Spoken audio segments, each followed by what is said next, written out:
ભારતના પછાતપણા, ભારતના અપૂરતા વિકાસ અને બધા દેશોમાં સૌથી છેલ્લા રહી જવા માટે આપણી ઉપર થયેલા Mughal, Hun, Dutch, વલંદા, French, Britishers,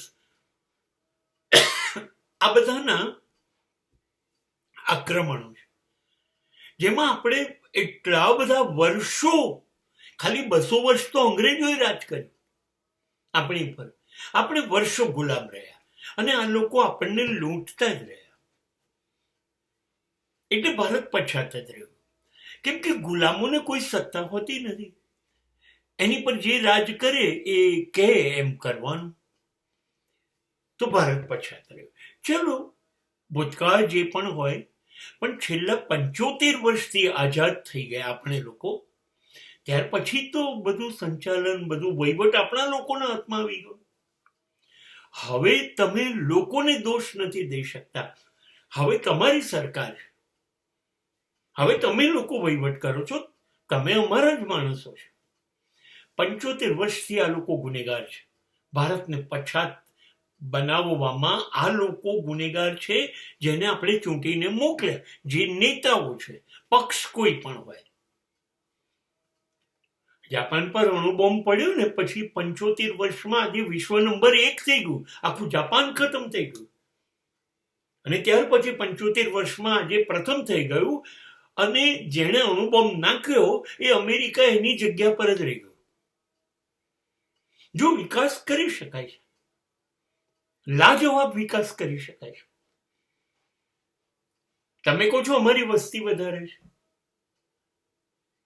હા તો ચીનની વસ્તી તમારા કરતા વધારે છે, અને ચીનના વિકાસથી આજે આખું પશ્ચિમ ડરે. વિકાસ માણસોના, સત્તાધારીઓના હાથમાં છે, આપણે ત્યાં નથી થતો. એનું કારણ જે પણ હોય, મને એ લોકોમાં રસ નથી, મને રસ આપણા લોકોમાં છે. માણસને જીવવા માટે શું જોઈશે? તમે એને જમવાનું આપો, અનાજ આપો, 2 ટાઈમ ચાલે ને એટલું અનાજ આપો, કપડાં આપો, અને નાનકડી રહેવાની સગવડ આપો. અને આપણે ગુલામી એટલે હતા, આપણે અભણ હતા, તો શિક્ષણ આપો. અને પછી આપણી પાસે બધું છે નહીં, તો આરોગ્ય જાળવવા માટે અમને તબીબી મદદ કરો. આ 4-5 વસ્તુ તો આપો. આ તો જીવવા માટે બહુ જરૂરી છે. આના વગર અમે જીવીએ કેવી રીતે?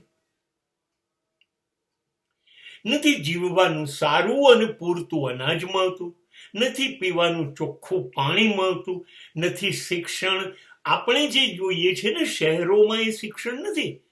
ગામડાના ખૂણે ખૂણે, ભારત 14 લાખ ગામડાઓનો દેશ છે, અને એની શિક્ષણ વ્યવસ્થા કેવી છે?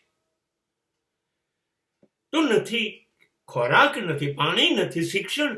અને ગામડાઓમાં દવાખાના ક્યાંથી લાવવા? મેડિકલ નથી. હજી ગામડાઓ સુધી વીજળી નથી પહોંચી.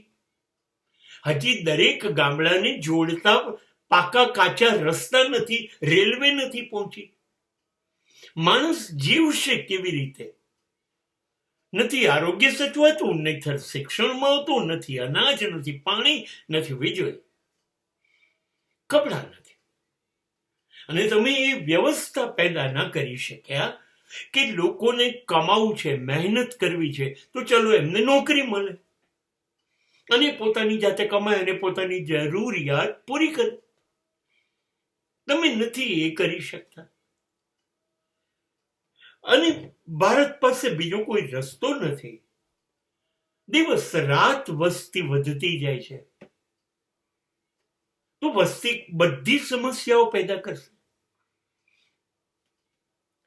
હવે નેતાઓ કાં તો એક પક્ષ બીજા પક્ષને, બીજો ત્રીજાને, આ લોકો અંદર અંદર ગાળો દેવાનું, પેલા એ ના કર્યું, અમે કરીશું. કોઈએ ના કર્યું. 75 વર્ષની સ્થિતિ આપણી આ છે.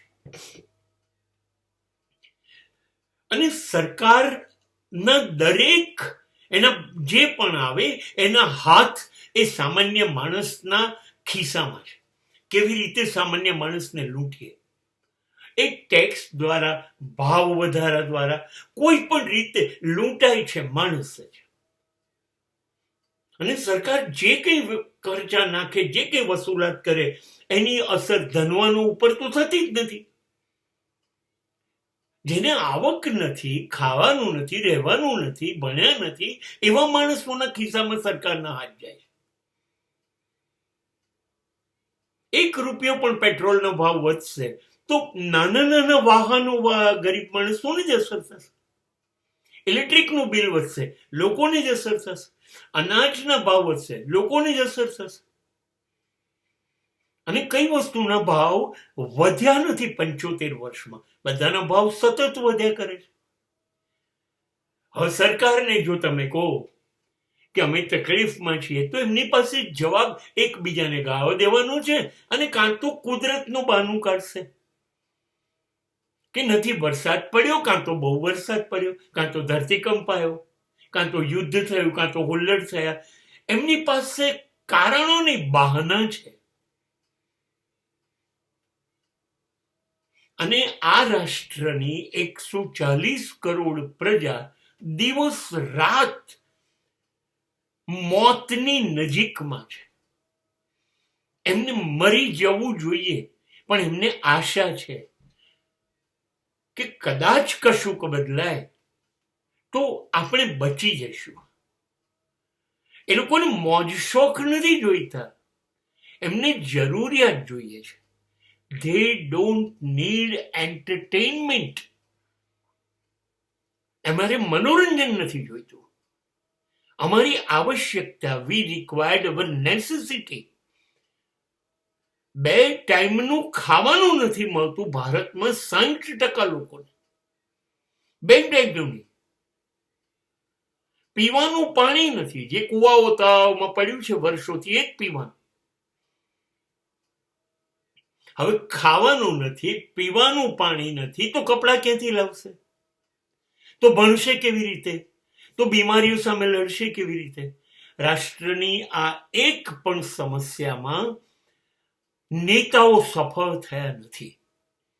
એમની પાસે સમય નથી અંદર લડવામાં ને ગાળો દેવામાં, કે ખૂણામાં બેઠેલો, જંગલમાં બેઠેલો, અત્યંત નીચી કક્ષાનો માણસ કેવી રીતે જિંદગી રહ્યો છે. અને આ વ્યવસ્થા માત્ર સરકારે કરવી જોઈએ. પશ્ચિમના દેશો સુખી એટલા માટે છે કે એક માણસનું ધ્યાન ત્યાંની સરકારો રાખે છે. એક એ બાળક હોય કે વૃદ્ધ હોય, ની તમામ સગવડ સાચવે છે. અને એને કારણે એ બધા દેશો સુખી છે. અને આપણા નસીબમાં આ નેતાઓ સિવાય કોઈ નથી.